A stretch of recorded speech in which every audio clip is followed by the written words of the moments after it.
जाजपुर जिलार आज 19 तारिख पर्यंत बात ज्वर और फालेरिया निराकरण अभियान आरंभ होइछि। शिशु ठारू आरंभ करी वृद्ध वृद्धा पर्यंत कई जणे हेले भी जेपरी समूह औषध सेवन बात न पड़ती आउ गुरुत्व देवाक जिलापाल परामर्श देइछन्ति। एने जिलापाल कार्यालय सम्मेलन गृह जिला स्तरीय समन्वय कमिटी बैठक अनुष्ठित होता बेले जिला मुख्य चिकित्सा अधिकारी कार्यालय परिसर में एक सांबादिक सम्मेलन अनुष्ठित होती।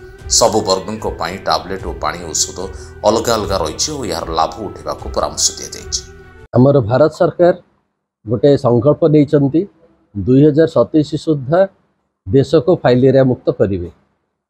जाजपुर रे आमर 10 तारिख रु 19 तारिख पर्यंत ये अभियान चलो जो थे आम मास ड्रग एडमिनिस्ट्रेशन करूँ 3टी मेडिसिन दबू आउ 20 लाख बेनिफिशियरी को पहुँचाइबार दायित्व आम नहीं आपण माध्यम आम जनसाधारण पाखे ये मेसेज पहुँचाइबा चाहूँ।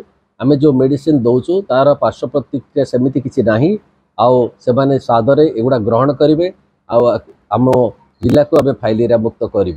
मो doctor Subhashish Mahanty joint director health services vector बंड इटा आमर अगस्त 10 रु 19 तारिख पर्यंत फाइलेरिया निराकरण अभियान चलो 11 गोटी जिले में ता भितर जाजपुर अन्यतम आईटा आमर जो औषध दिया होटा आमर केवल 2 वर्ष रु कम शिशु गर्भवती महिला आउ सीरियसली इल जो मैंने शारीरिक असुस्थ थे से छड़ा अन्य समस्त जनसाधारण मान को दिज्व।